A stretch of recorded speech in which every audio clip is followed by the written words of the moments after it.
I watched my husband place his hand on his mistress's pregnant belly inside a luxury restaurant, and in that moment I understood something cold and final. The marriage had not died. It had been murdered slowly, carefully, and without remorse. I stayed inside my car, parked across from the wide glass windows of a restaurant in Polanco.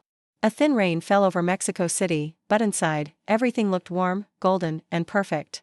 Gabriel was laughing the way he had not laughed with me in months. Across from him sat Dr. Camila Monroy, a young gynecologist from the same hospital where we both worked. She wore a dark green dress, and one hand rested on her stomach. It was small, round, and impossible to misunderstand. Gabriel leaned toward her, not with guilt. Not with fear. With tenderness. Then he placed his hand over hers, on that pregnancy that was not mine. Something locked shut in my throat. I could have walked in. I could have screamed at him in front of waiters, businessmen, doctors, and women holding glasses of expensive wine. I could have picked up Camila's glass and thrown it in her face. But I did not. I am a cardiothoracic surgeon. I learned not to shake, even with an open heart in front of me. That night, the open heart was mine. I took one photo from the car. Then another. Then I called a taxi. I was not going to confront him yet. Gabriel expected tears. I was going to give him evidence. For 18 years, we had been the couple everyone admired at Santa Regina Hospital. He was a famous oncologist, the doctor magazines praised for saving lives. I was the chief of cardiothoracic surgery, the woman many male doctors had been forced to respect. We were power, discipline, and prestige. At least, that was what I believed. The changes had started slowly. First came the endless shifts. Then the midnight messages. Then the floral perfume on his shirts. When I asked about it, he laughed. "Angela, please," he said. "You are exhausted. You are seeing ghosts." Camila began appearing in more and more of his conversations. Camila had a brilliant idea. Camila helped me review a case. Camila understands what it means to live for medicine. I understood medicine too. What I did not understand was why my husband had stopped looking at me. Inside the hospital, the silence started speaking. Nurses stopped talking when he entered. Residents looked down when he passed. One afternoon, I heard two nurses whispering about Dr. Santillán and Dr. Monroy. They went silent the second they saw me. That was when I knew everyone had known before I did. Then came the hotel bill. A suite in Reforma, charged to the credit card Gabriel and I shared, on the exact night he swore he was with a critical patient. I placed the bill on the table when he came home at 2 in the morning. "Explain this," I said. He did not even pretend to be surprised. "A donor meeting," he said. "Confidential." "And the lipstick on your collar? Was that a donation too?" His face hardened. "You are becoming paranoid." That word was his first public stab. Worse ones would come later. The next day, a mother named Laura Cardenas stopped me in a hospital hallway. She looked shattered. Her 14-year-old son, Iker, had been Gabriel's patient. He had died before dawn. I remembered Theboe. Leukemia, yes, but he had been responding well. He was supposed to go home in a week. Dr. Ferrer, Laura said, clutching a tissue. "My son was laughing yesterday. Dr. Santillán said there was no need for an autopsy. He said it was complications. But something is wrong." That night, I reviewed Iker's file. It was too clean. Too fast. Too convenient. Gabriel had signed everything. No second opinion. No full explanation. Then I searched other cases from the past 5 years. Patients who were improving and suddenly died. Confused families. Life insurance claims collected in less than 48 hours. Payments routed through medical companies with no clear records. The affair was no longer the worst thing I had discovered. My husband had not only betrayed me. Gabriel Santillán was turning patients into money. For weeks, I pretended I knew nothing. In the hallways, I smiled. At home, I poured coffee. In medical meetings, I listened to Gabriel speak about ethics while I pictured his hand signing death certificates. It disgusted me, but disgust was not enough. I needed proof he could not bury. I found Laura Cardenas and asked her to request the insurance breakdown for Iker's case. At first, she refused. "I cannot fight a hospital, doctor," she said. "I have no money." "You will not fight alone," I told her. 2 days later, she called me in tears. The insurance payout had not gone to her. It had been collected by a foundation connected to Gabriel. That was the first thread. I pulled it, and the mask began to fall. I gathered financial statements, copied medical files, altered prescriptions, and names of other patients. A widow gave me letters. A father gave me recordings of Gabriel convincing him not to request an autopsy. Every family was awound. Every one of Gabriel's signatures was a stain. I went to the special prosecutor's office for medical crimes. Agent Ramiro Leal received me with tired eyes and cold coffee. "Dr. Fairer, he said, we have heard rumors about Santillon for years. But rumors do not put anyone in prison. I placed the folders on his desk. Then use this. Ramiro read in silence. When he finished, he looked at me with a seriousness that chilled me.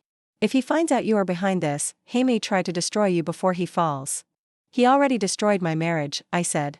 I will not let him destroy the truth. Gabriel began to suspect. One morning, the drawers in my office were open. Files disappeared. A bouquet of white lilies arrived in my break room without a card. He hated lilies.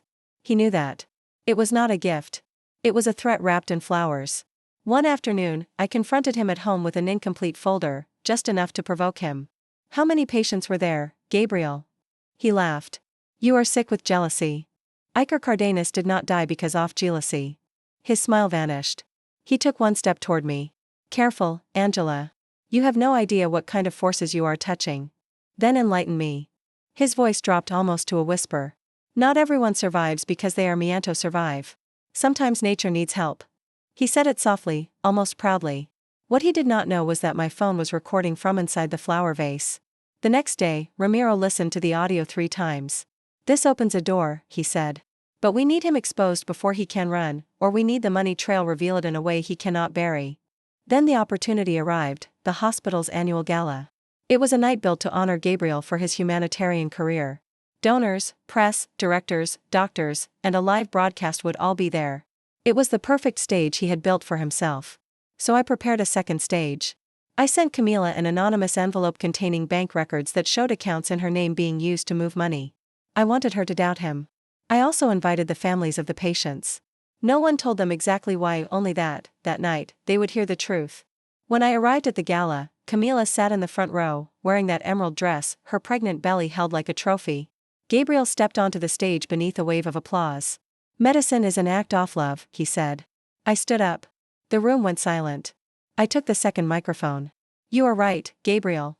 So tonight, lead us talk about the patients you stopped loving the moment they became more useful dead than alive. His smile cracked. The screen behind him changed. First came a photo of Iker Cardenas smiling from a hospital bed. Then his medical file. Then the date of his death. Beside it appeared the insurance payment sent to a ghost foundation connected to Gabriel. The room began to murmur. Thesis slander, Gabriel said, trying to laugh. Angela is hurt over personal matters. Yes, I answered. I am hurt. But these families did not lose their children because of my marriage. More photos appeared, patients, dates, diagnoses, insurance policies, deposits. Several board members turned pale. Camilla stared at the screen as if the air had been pulled from her lungs. Gabriel, she whispered, why is my account there? He turned toward her with fury. Shut up. That was his first public mistake. I took out the recording and pressed play. His voice filled the ballroom. Not everyone survives because they are meant to survive. Sometimes nature needs help. A woman screamed. Laura Cardenas stood up, sobbing. You killed my son. Another family rose. Then another. The applause of a tribute turned into a storm of horror. Gabriel stepped toward me. Turn that off. No. I will destroy you. You already tried. At that moment, Agent Ramiro and 4 officers entered from the back of the ballroom. One of them raised the warrant. Dr. Gabriel Santillon, you are under arrest for medical fraud, insurance fraud, falsification of clinical records, and homicide. Gabriel tried to run. He shoved a chair, knocked over a glass, and nearly hit a journalist. He never reached the door. They handcuffed him in front of everyone. In front of the cameras. In front of Camila. In front of the mothers he had condemned to silence. Camila began to cry. I did not know about the deaths. Ramiro looked at her. But you knew about the money. She did not answer. She did not have to. The trial lasted months. The press called it the case of the false angel of Santa Regina. Gabriel arrived in an expensive suit during the first week. By the final hearing, he looked 20 years older. Camila testified to reduce her sentence. She admitted Gabriel had used her accounts. She said he promised her a new life. She said he told her I was a cold, obsessive wife. When I took the stand, Gabriel looked at me with hatred. I did not look away.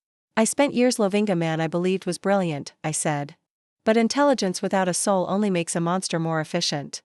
The recording played again in court. Laura Cardenas cried in silence. The jury deliberated for less than 1 day. Guilty, Gabriel received life in prison. Camila lost her medical license, her reputation, and the fantasy for which she had humiliated me. The child she carried was innocent. But Camila would have to live with one truth. She chose a powerful man and ended up being used like another bank account. Outside the courthouse, a reporter asked me, Dr. Ferrer, do you feel like you won? I looked at the courthouse steps, where grieving families were holding each other. No one wins when people are dead, I said. You only breathe a little easier when the truth is no longer buried. After that, I resigned from Santa Regina. I could not keep walking through halls where so many people had stayed silent out of fear, comfort, or money.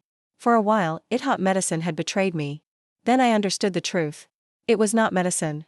It was the men who dressed themselves as saviors so they could play God. Months later, I opened a small clinic in Veracruz, near the sea. I treat children from families who cannot afford specialists. There are no galas, no magazine covers, and no speeches about greatness. There are mothers who arrive terrified and leave with answers. There are fathers who cry when I tell them I will not charge them for a consultation they cannot afford.